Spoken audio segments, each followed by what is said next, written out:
మాజీ ముఖ్యమంత్రి Jagan helicopter damage అయ్యింది. రాప్తాడు పర్యటనలో భాగంగా జగన్ ప్రత్యేక హెలికాప్టర్లో అక్కడికి చేరుకున్నారు. తిరిగి అదే హెలికాప్టర్లో జగన్ బెంగళూరు వెళ్లాల్సి ఉంది. అయితే భారీగా అభిమానులు తరలివచ్చారు.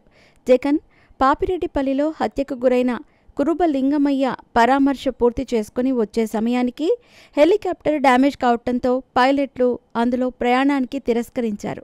సరైన భద్రత లేని కారణంగానే ఈ పరిస్థితి ఏర్పడిందని పార్టీ నేతలు ఆరోపిస్తున్నారు. మాజీ ముఖ్యమంత్రి రాప్తాడు పర్యటనలో అనూహ్య పరిణామాలు చోటు చేసుకున్నాయి. జగన్ ప్రత్యేక హెలికాప్టర్లో రాప్తాడు నియోజకవర్గంలోని రామగిరి మండలం పాపిరెడ్డిపల్లికి చేరుకున్నారు.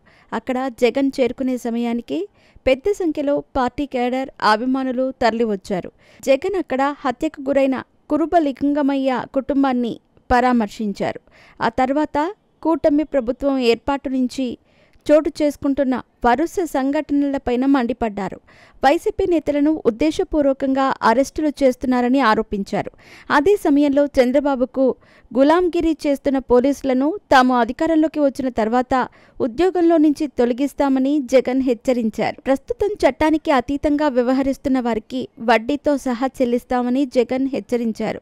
జగన్ పరామర్శ పూర్తి చేసుకుని తిరిగి హెలిప్యాడ్కి వెళ్లే సమయంలో పెద్ద సంఖ్యలో వచ్చిన పార్టీ కార్యకర్తలు హెలికాప్టర్ వద్దకు చేరుకున్నారు. అక్కడ హెలికాప్టర్ అద్దాలు స్వల్పంగా దెబ్బతిన్నాయి. దీంతో హెలికాప్టర్ అద్దాలు దెబ్బతిన్నాయి. ఫలితంగా ప్రయాణానికి హెలికాప్టర్ ఉపయోగించలేమని పైలట్లు స్పష్టం చేశారు. రోడ్డు మార్గంలో జగన్ బెంగళూరు వెళ్లారు. కాగా జగన్ పర్యటన సమయంలో భద్రతా లోపం కారణంగానే ఇలాంటి సంఘటనలు చోటు చేసుకుంటున్నాయని వైసీపీ నేతలు ఆరోపిస్తున్నారు. గతంలో గుంటూరు పర్యటన సమయంలోనూ ఇదే విధంగా భద్రతలో నిర్లక్ష్యంగా వ్యవహరించారని గుర్తు చేసుకున్నారు.